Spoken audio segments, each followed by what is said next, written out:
धारावाहिकं गीताप्रश्नोत्तरं नवमोऽध्यायः। लेखकः श्रीनारदोपाध्यायः। अस्मिन् नवमे अध्याये अत्यन्तं गुह्यविषयोपरि भगवता अर्जुनः प्रबोधितः प्राप्यते। यतः अध्यायस्य नाम हि राजविद्याराजगुह्ययोगः इति वर्तते, तदत्र यथामति उपस्थाप्यते। अर्जुन उवाच भगवन्, इतः पर्यन्तं मया भवतः मुखारविन्दतः ज्ञानविज्ञानादीनां विषये बहुधा श्रुतं, यथामति अवगतमपि। इदानीं मद् उद्दिश्य किं वक्तुकामः अस्ति भवान्? श्रीकृष्ण उवाच आं भ्रातः, मया ज्ञानविज्ञानयुक्तः विषयः इतः पूर्वं बहुधा उक्तः एव। तथापि तादृशमेव विज्ञानसहितम् अत्यन्तं गोपनीयं ज्ञानं त्वदुद्दिश्य पुनः वदिष्यामि। यतोहि त्वं दोषदृष्टिरहितः असि। अतः तव प्रसादनार्थं हि प्रवक्ष्यामि, येन ज्ञानेन त्वं जन्ममरणरूपात् अस्मात् संसारात् विमोक्ष्यसे। विज्ञानसहितं तत् ज्ञानम् अतीव कठिनं स्यात् किं भगवन्? नैव कठिनम् अर्जुन। तज्ज्ञानं तु सर्वासां विद्यानां राजा, सम्पूर्णगोपनीयामपि राजा। अतीव पवित्रम्, उत्तमं, प्रत्यक्षं, फलप्रदं, धर्ममयम्, अविनाशी, तस्य अनुष्ठानमपि अतीव सुकरं च वर्तते। तर्हि एतादृशी सुकरा विद्या सर्वैः कथं वा न लभ्यते भगवन्? हे पार्थ, अधिकांशाः मनुष्याः अस्मिन् जगति स्वाभाविकतया हि मायावृताः स्वार्थिनः च स्युः। ते अस्मिन् ज्ञानविज्ञानरूपे धर्मे आचरणे च श्रद्धाविश्वासादिकं न कुर्वन्ति। अतः ते माम् अप्राप्य मृत्युसंसारवर्तुमनि एव निवर्तन्ते, अर्थात् वारं वारं जन्ममरणश्रुतिम् अधिगच्छन्ति।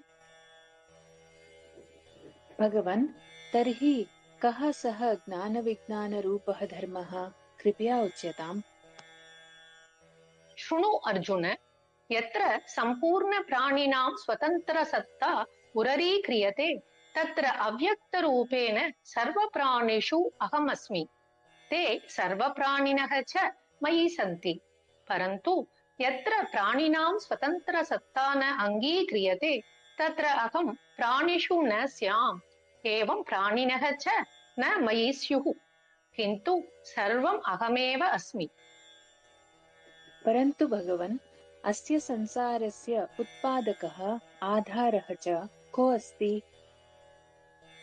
सः तु अहमेव अस्मि अर्जुन। परन्तु ममात्मा सम्पूर्णप्राणिनाम् उत्पादकः, धारकः, भरणपोषकः च सन्नपि तेषु स्थितः नास्ति। तेभ्यः सर्वथा निर्लिप्तः अस्ति। एतदेव मम ऐश्वर्यं, सामर्थ्यं वा वर्तते इति जानीहि। भगवन्, ते प्राणिनः कथं वा भवति स्थिताः सन्ति? अर्जुन, पश्य, उदाहरणत्वेन कथयामि। सर्वत्र विचरन् अयं महान् वायुः अस्ति ननु, एषः निरन्तरम् आकाशे एव स्थितः भवति। तथैव एते सर्वे प्राणिनः मय्येव तिष्ठन्ति इति अवगच्छ। यदि एते प्राणिनः भवति एव स्थिताः स्युः, तर्हि तु एते मुक्ताः भवेयुः एव नु? न हि पार्थ, एतावता सहजतया कथं वा ते मुक्ताः भवेयुः? नैव सर्वथा। प्रकृतिसम्बन्धिनः ते प्राणिनः महाप्रलयकाले मदीयां प्रकृत्यां विलीयन्ते। ततः पुनः महासर्गादौ तान् सृजाम्यहम्। तेषां प्राणिनां संरचनां कुत्र, कियत् कालावधिः स्यात् भगवन्? सम्यक् प्रश्नः तव अर्जुन। शृणु, यावत् ते प्राणिनः स्वभावपरवशाः स्युः, तावद् अहं स्वकीयां प्रकृतिं वशीकृत्य तान् वारं वारं सृजामि। तेषां प्राणिनां वारं वारं सर्जनकार्येण सह भवतः सम्बन्धः तु न भवेत् वा भगवन्? न हि कदापि अर्जुन। जगति प्रवर्तमानानि यादृशानि अपि कार्याणि स्युः तानि मां बद्धुं न शक्नुवन्ति। यतो हि तेषु कर्मसु अहम् अनासक्तः उदासीनवत् सर्वथा निर्लिप्तः तिष्ठामि। भगवन्, यदि त्वं कर्मसु निर्लिप्तः एव तिष्ठसि तर्हि सृष्टिरचनादिकार्यं कथं केन प्रकारेण च करोषि? अर्जुन, प्रत्यक्षरूपेण तु तत् कार्यम् अहं न करोमि, अपि तु मदीया प्रकृतिः एव मम अध्यक्षतायां मत्तः एव सत्तां स्फूर्तिं च प्राप्य सम्पूर्णान् चराचर प्राणिनः रचयति। एवं प्रकारेण ममैव अध्यक्षतायां संसारे विविधं परिवर्तनं जायते। यदि भवतः प्रकृतिशक्तिद्वारा हि जगति सर्वं कार्यं सम्भवति तर्हि किमर्थं वा केचन मनुष्याः भवदुपरि श्रद्धां न प्रदर्शयेयुः प्रभो? तस्य कारणं यत् जगति सर्वे मद्भक्ताः मत्परायणाः च न भवन्ति इति। ये कामक्रोधलोभादिभिः युक्ताः परममूढाः सन्ति ते मम ऐश्वरिकरूपं परं भावं च न जानन्तः मां कञ्चन साधारणमनुष्यं च मत्वा मम अवहेलनां कुर्वन्ति। तेषां मूढानां स्वभावः कीदृशः भवति भगवन्? अर्जुन, तादृशाः मूढाः आसुरीं राक्षसीं मोहिनीं च प्रकृतिम् आश्रित्य तिष्ठन्ति। तेषाम् आशाः कर्माणि ज्ञानानि च मोघानि तथा पापयुतानि च भवन्ति। अतः ते न कदापि जीवने सफलतां गच्छेयुः। एवं वा? तर्हि के भवन्तं विश्वसन्ति भगवन्? हे कुन्तीपुत्र, ये महात्मनः लोके विराजन्ते ते मां सम्पूर्णप्राणिनाम् आदिम् अविनाशिनं च मन्यन्ते। तादृशाः महात्मनः हि मदीयां दैवीं सम्पत्तिम् आश्रित्य अनन्यभावेन मां भजन्ति, न वा ते पापपरायणाः मूढाः। भवद्भजनं कुर्वतां भक्तानां लक्षणानि कानि सन्ति भगवन्? हे पार्थ, मद्भक्ताः सदा हि मयि प्रीतिपूर्वकं संलग्नाः भवन्ति।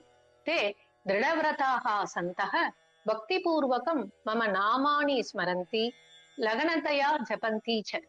मत्प्राप्त्यर्थं यतन्ते तदर्थं व्याकुलाः च भवन्ति। ते सततं मां नमस्यन्तः च उपासते। इत्येवं तेषां भक्तानां लक्षणानि सन्ति। सम्यक् अवगतं वा त्वया अर्जुन? भगवन्, भवतः अन्यप्रकारकाः उपासकाः अपि सन्ति किम्? आम्, मदुपासकानाम् अन्यविधाः उपासकाः अपि प्राप्यन्ते लोके अर्जुन। तेषु केचित् साधकाः अभिन्नभावपूर्वकं मां ज्ञानयज्ञेन पूजयन्ति। केचन साधकाः आत्मानं पृथक् मत्वा अखिलविश्वमेव मदीयं स्वरूपं च मत्वा सेव्यसेवकभावेन माम् अनेकधा उपासते। विश्वोपासना भवदुपासनया समाना किम्? वस्तुतः भवत्स्वरूपं किं भगवन्? तदुपासना अपि मदर्थमेव कृतया उपासनया समाना वर्तते। कारणं विश्वरूपत्वेन अहमेव स्थितोऽस्मि। अतः अहमेव वैदिकयज्ञः स्मार्तयज्ञः चास्मि। यज्ञे आवश्यकानि वस्तूनि यथा स्वदौषधं, हव्यद्रव्यं, मन्त्रः, घृतम्, अग्निः, अवनक्रिया इत्यादीनि सर्वाण्यपि ममैव विविधानि रूपाणि सन्ति। अहमेव वेदज्ञः, वैदिकविधिः, पवित्रमोङ्कारः, ऋग्वेदः, सामवेदः, यजुर्वेदः चास्मि। अस्य अखिलजगतः माता पिता दाता पितामहः गतिः भर्ता प्रभुः साक्षी निवासः आश्रयः सुहृद् उत्पत्तिः प्रलयः मूलस्थानं निधानम् अक्षयं बीजं च सर्वमपि ममैव स्वरूपमस्ति अर्थात् तत्सर्वरूपेषु स्वयम् अहमेव विराजमानोऽस्मि। अहमेव सूर्यरूपेण तपामि जलं गृह्णामि पुनः वृष्टिरूपेण तज्जलम् उत्सृजामि। अन्यत् किम् अमृतं मृत्युः च अहमेव अस्मि। एवं सद् असत् च सर्वम् अहमेवास्मि। मद् विहाय नान्योऽत्र कश्चनापि। भवानेव विश्वरूपो अस्ति इति तु किञ्चित् ज्ञातं मया, परन्तु लोके एवमपि दृश्यते यत् विश्वरूपं स्वयं भवन्तं विहाय केचन अन्यदेवान् उपासते। भवन्तं न इति, परन्तु तत् कथं किमर्थं च भगवन्? अर्जुन, मया पूर्वं हि त्वदुद्दिश्य उक्तमासीत् एव यत् तादृशाः जनाः मन्मायया आवृत्ताः कामक्रोधपरायणाः मूढाः भवेयुः इति। ये भाग्यहीनाः सुखलोलुपाः मानवाः वेदत्रये उक्तानां शुभकर्मणाम् अनुष्ठानेन इन्द्ररूपं मां पूजयन्तः भवेयुः। ते केवलं स्वर्गं याचन्ते। पुनरपि ते सोमरसपायिनः स्वर्गकामिनः पापरहिताः तादृशाः मनुष्याः पुण्यबलेन बहु विस्तृतं स्वर्गलोकं गच्छन्ति। तत्स्वर्गं प्राप्य च दिव्यान् भोगान् भुक्त्वा क्षीणे पुण्ये सति पुनः मृत्युलोकं समायान्ति। इत्थं प्रकारेण वेदोक्तेषु सकामकर्मानुष्ठानेषु संलग्नाः तदाश्रिताः वा कामपरायणाः मनुष्याः पुनः पुनः स्वर्गं गच्छन्ति। पुण्यसमाप्तेः अनन्तरं पुनः इह मृत्युलोकं समायान्ति। तथैव मृत्योः अनन्तरं पुनः स्वर्गं प्रति यान्ति। अर्थात् वारं वारम् इह मृत्युलोके ते जायन्ते म्रियन्ते च। भगवन्, स्वर्गं प्रति गमनागमनरूपा दशा तु सकामकर्मयुक्तेषु अनुष्ठानेषु संलग्नाः आश्रिताः वा ये स्युः तेषां हि भवति इति तु भवता पूर्वम् उक्तमासीत्। परन्तु कश्चन भवन्तं प्रपन्नः भवेत् तदा किं स्यात्? पार्थ, ये अनन्यभावयुक्ताः मनुष्याः मां हि चिन्तयन्तः पर्युपासते मयि एव ते सततं निरताः च भवन्ति। तादृशानां भक्तानां योगक्षेमम् अहं स्वयमेव वहामि। अर्थात् तेषाम् अप्राप्तवस्तुनः प्राप्तिं प्राप्तवस्तुनः रक्षणं च अहं स्वयमेव करोमि। परन्तु एवमेव प्रकारेण यदि श्रद्धापूर्वकं कश्चन अन्यदेवानाम् उपासनां कुर्यात् तर्हि भवदुपासनायाः परित्यजनस्य दोषः तं बाधते किम्? हे धनञ्जय, यदि केचन मदुपासनां परित्यज्य श्रद्धाविश्वासपूर्वकम् अन्यदेवान् पूजयेयुः तर्हि अत्र न कापि महती बाधा। वस्तुतः सः अन्यदेवान् निमित्तीकृत्य मामेव पूजयन्तः भवन्ति। कारणं सर्वदेवानां स्वरूपं सदसच्च सर्वमपि अहमेव अस्मि। परन्तु तादृशैः कृतं तत्पूजनं विधिपूर्वकं स्यात् इति न मन्ये। यदि तेषां देवानां पूजनमपि भवतः हि पूजनं स्यात् तर्हि तत्पूजनं कथं वा अविधिपूर्वकं जातं? नावगतं मया सर्वथा, कृपया स्पष्टीक्रियतां प्रभो। अर्जुन, ते मां तत्त्वतः अजानन्तः अन्यदेवान् आश्रयेयुः इति तु अयुक्तमेव। यतोहि यज्ञः दानं तपः इत्यादीनां समस्तशुभकर्मणां भोक्ता सम्पूर्णलोकानां प्रभुः च अहमेव अस्मि। यथा वृक्षस्य मुख्यमूलमेव अजानताम् अज्ञानिनां कृते केवलं शाखापत्रादिकस्य उपर्युपरि दृश्यमानां ज्ञानम् इव भवति तत्तु। परन्तु वृक्षस्य मुख्याधारस्तु तस्य मूलमेव स्यान्ननु। एवमेव अहम् अपि अखिलचराचरजगतः मूलाधारोऽस्मि इति ते तत्त्वतः मां न जानन्ति, अतः पतन्ति। भगवन्, तत् पतनं नाम किम्? पार्थ, ये देवपूजकाः स्युः ते देवान् हि प्राप्नुवन्ति। एवमेव पितृसेवकाः पितॄन्, भूतप्रेतपूजकाः च भूतप्रेतान् प्राप्नुवन्ति। परन्तु विशेषः यत् भ्रातः मत्पूजकाः भक्ताः प्रत्यक्षतया मामेव अधिगच्छन्ति। प्रभो, तव पूजकाः त्वां प्राप्नुवन्ति इति तु सत्यं भाति, परन्तु सा भक्तिरपि अतीव कठिना स्यात् किल ननु? न हि अर्जुन, मत्प्राप्त्यर्थं भक्तैः आचर्यमाणा या भक्तिः सा तु अत्यन्तं सुगमा वर्तते। यः मद्भक्तः सः मां प्रीतिपूर्वकं पत्रं, पुष्पं, फलं, जलं च अर्पयति। मत्परभक्तेन तेन भक्त्या अर्पितं तदुपहारम् अतीव प्रेम्णा स्वयमेव अश्नाम्यहम्। एवं चेत् मया किं कर्तव्यं भगवन्? हे भारत, त्वं यत् अश्नासि, यत् जुहोषि, यत् ददासि, यत् तपस्यसि, अन्यच्च यत् यत् कर्म करोषि, तत्सर्वं मदर्पणं कुरु। भगवन्, यदि भवते हि सर्वस्वं समर्पणीयं तर्हि तेन कार्येण तस्य अर्पकस्य किं स्यात्?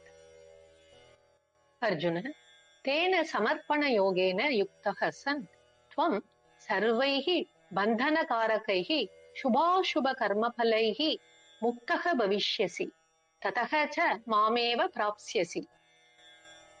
भवान् तादृशं सम्पर्कं बन्धनात् तु मोचयेत्, परन्तु यः एवं सर्वस्वं भवते न समर्पयेत् तर्हि तु तस्य बन्धनं हि स्यात् नु। किमयं भवतः पक्षपातः तु नैव खलु? अहो भ्रातः, नैवायं मम पक्षपातः कश्चनापि। सर्वभूतेषु समोऽस्मि अहम्। न मम कोऽपि द्वेष्यः न च प्रियः हि स्यात्। किन्तु प्रेमपूर्वकं ये मां भजन्ति ते मयि सन्ति। अहं च विशेषरूपेण तेषु अस्मि इति विद्धि अर्जुन। भगवन्, मन्यतां कश्चन दुराचारी वर्तते। सः किं भवतः भजनं कर्तुं भवतः भक्तः च भवितुं शक्नुयात् वा? अवश्यं शक्नुयात् सः। यदि कश्चन अत्यन्तं दुराचारी स्यान्नाम, परन्तु सः यदि अन्येषाम् आश्रयं परित्यज्य अनन्यभावेन मामेव एकनिष्ठया भजति तर्हि सः साधुरेव मन्तव्यः। यतोहि तेन मत्प्राप्त्यर्थं कृतः निश्चयः अतीव समीचीनः वर्तते। भगवन्, सः केवलं साधुरेव मन्तव्यः किम्, उत तस्य अन्या विशेषता अपि वर्तते? न केवलं सः साधुः इति मात्रम्, अपि तु तत्क्षणमेव सः परमपवित्रः धर्मात्मा भवति। ततः सः शाश्वतीं शान्तिम् अधिगच्छति। अतः हे अर्जुन, तदर्थं त्वमपि दृढप्रतिज्ञां कुरुष्व। यतोहि मद्भक्तः न कदापि प्रणश्यति, अर्थात् न पतति। अस्तु भगवन्, तव भक्तेः अधिकारिणः अन्ये अपि सन्ति किम्? सन्त्येव अन्येऽपि मद्भक्तेः अधिकारिणः अर्जुन। स्त्रियः, वैश्याः, शूद्राः, अन्ये पापयोनयः च एते सर्वेऽपि माम् आश्रित्य मद्भक्तिं मां च प्राप्तुम् अर्हन्ति। परन्तु ये जन्मना कर्मणा च पूताः, ब्राह्मणाः, क्षत्रियाः च स्युः ते मदीयाः भक्ताः भवेयुः इत्यस्मिन् विषये किं वा वक्तव्यम्? अहमपि एतादृशः भक्तः भवितुम् अर्हेयम् वा भगवन्? कुतः न अर्जुन? एतादृशं नाशवत् सुखरहितं शरीरं प्राप्य त्वं माम् अनन्यभावेन भजस्व भ्रातः। कया रीत्या भवद्भजनं मया कर्तव्यं प्रभो? प्रथमतः त्वं मनसा वचसा कर्मणा च मद्भक्तः भव, मन्मना भव, यजनशीलः भव, मामेव नमस्कुरु च। एवञ्च मयि आत्मीयसम्बन्धं स्थापय, मत्परायणः सन् सत्कर्म आचर, ततः परिणामे मामेव त्वं प्राप्स्यसि। त्वया मद्वचनं सम्यक् ज्ञातं वा अर्जुन? इति श्रीमद्भगवद्गीता मूलग्रन्थम् आधारीकृत्य सज्जीकृते अस्मिन् गीताप्रश्नोत्तरे राजविद्या राजगुह्ययोगः नामकः 9मोऽध्यायः सम्पूर्णः। श्रीकृष्णार्पणमस्तु।